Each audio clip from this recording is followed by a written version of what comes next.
Okay, we're here by the highway again, so sorry if everything's kind of muffled, but hole 10, par 5, 391 feet. We are elevated on the pad here, and the basket is down and to the right. I know the T sign said straight ahead. It's not. It's down and to the right. So forehanding a neutron photon, just try and push it through the gap and let it fade out towards the bucket.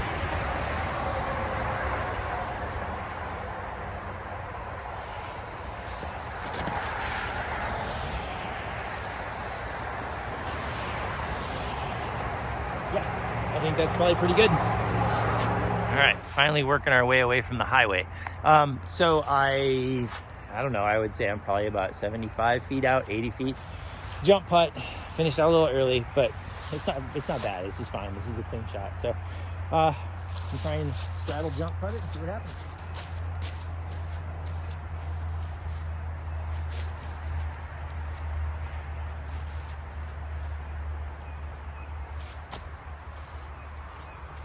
Oh. Good.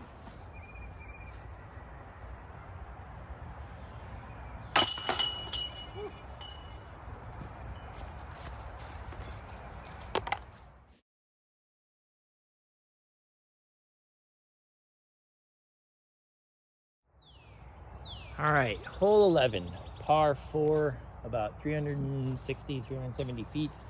This thing is a bear. This is another one that I think people would say it could probably lose a couple of trees. But off the pad, you have to get around those trees that are way out there to the right and then get something to fade back in. So really a tough line to hit. So I've got a Tesla. I'm gonna try and just get it up high and let it kind of fade over, because once you're out there, then it pushes up a little bit further too. So you just want to get around the corner, quite frankly.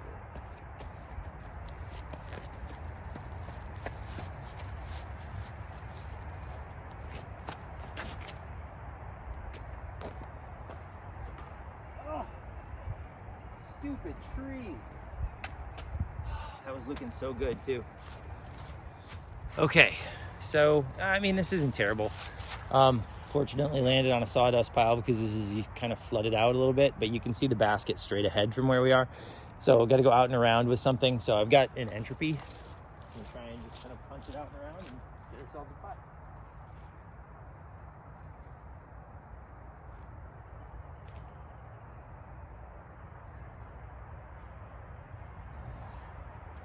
That should be fine. I don't hate it. That was better than I thought.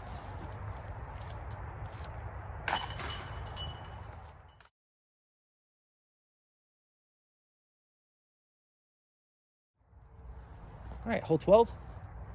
It is par, it says par 5, it's par 4. 413 feet. It is a constant hyzer around, and then it gets to the base of a hill and you go uphill and it turns a little bit to the right. And that's where the basket is, sitting up on the hill. So you just want to bite off as much distance as you possibly can on a hyzer here to begin, and then just deal with what you have after that. So I've got a Tesla.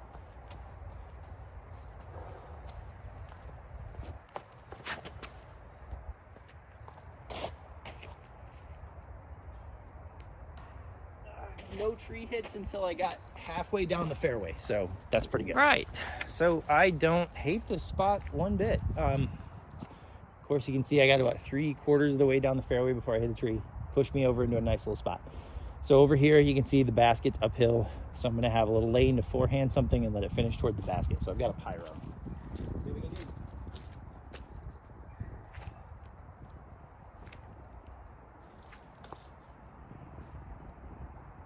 Yeah, that'll putt.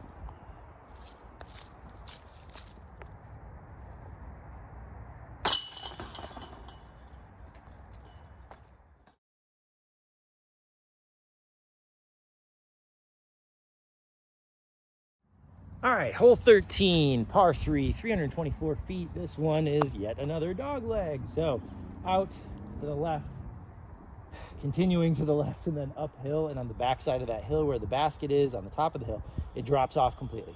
So my thoughts on how to play this: go for the corner with something overstable, skip it, get yourself as far left as possible, play the upshot, take the 3. This is not an easy one. I have heard stories of people back in the day before a lot of this grew in, used to be able to go over the top. I am not immortal. I am not a god. So I am going for my skip shot with glow resistant.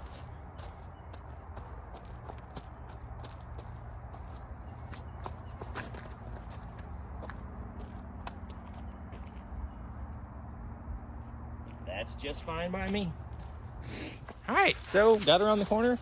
There's the uphill kind of shot where the basket is, and of course, again, like I said, it drops off on the back. So just need a nice little floaty up shot. I've got a glitch. Let's see if we can just plop it under the bucket.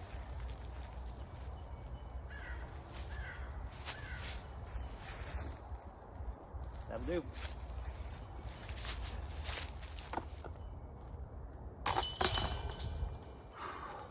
There we go.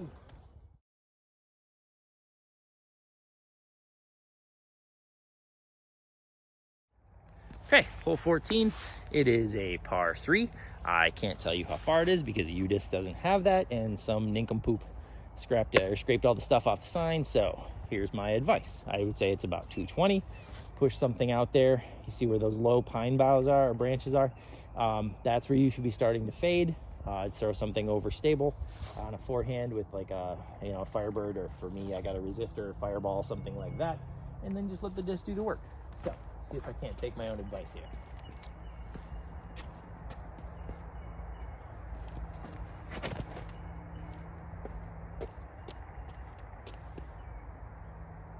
Yeah, that should be about parked if I'm not mistaken.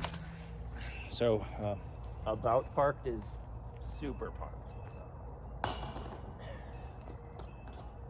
guess the advice is good.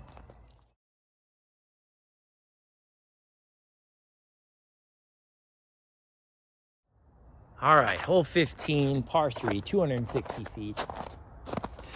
Off the pad, you have many trees. There is a gap. Take something over stable on the backhand, hit that gap, let the disc kind of do its work to get over.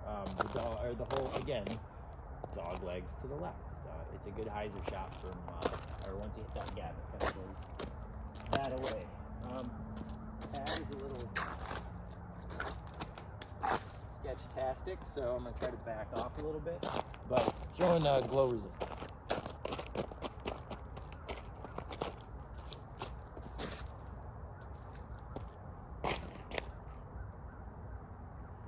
Didn't get the skip that I wanted, but that's not bad. All right, circle's edge probably, straddle out putt, not bad.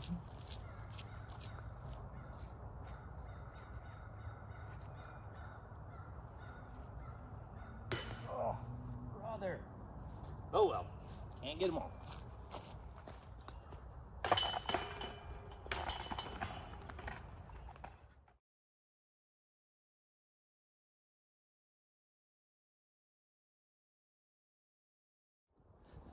Hole 16, par 3, 258 feet. As you can see, we're going down a tunnel here, but that tunnel turns to the right on a dog leg. Seems to be the word of the day, dog leg. You can see the birch that's down there. That's going to be where you're going to want to be fading out. I forehand a resistor. I know, shocking. But put it down there. That's where it should be fading out, and hopefully still pushing a little bit forwards because baskets are on the corner. So let's see what we can do.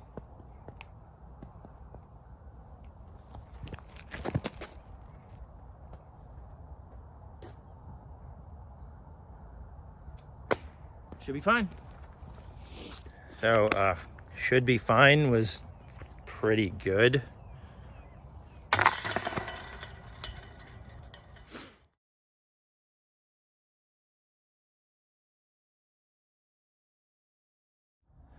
Hole 17, par 3, 280 feet.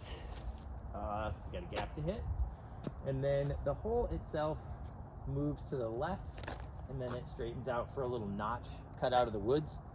I usually just try to get a hyzer shot into the mouth of that opening so that I have a clean putt. And the putt from there is, I would say, 30 feet off the top of my head. So what I'm going to do is just take a resistor, a little bit of hyzer, let it push towards that gap, and then take my putt.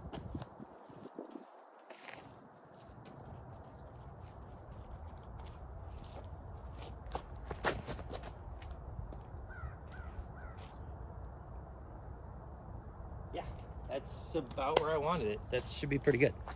All right, pretty happy with where this landed. Inside the circle, just off to the left.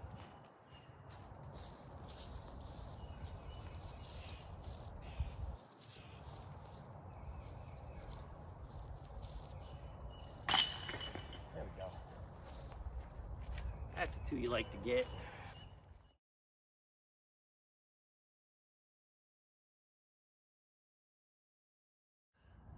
All right, hole 18, par, it says par 5. This is probably a 3 or a 4, quite frankly. 431 feet. So, off the pad, straight. You want to keep it under the branches of the big tree. And if you look to the left of that tree, you'll see an opening.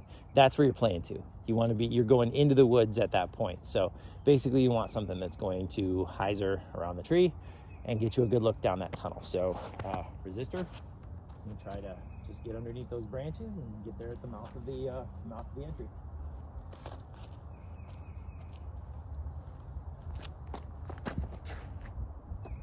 I didn't keep it low, but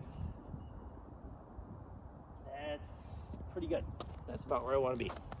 So the dangers of sawing it off a little too early are, you can see this. I'm way over here to the left, but my gap is over here on the right. So I'm gonna have to lean out forehand something on a bit of an ante to try and make the gap.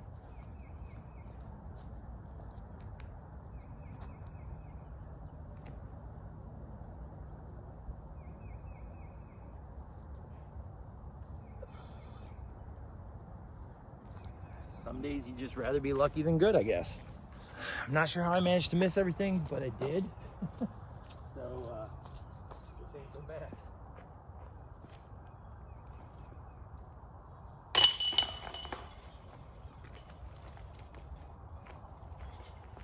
Let's go.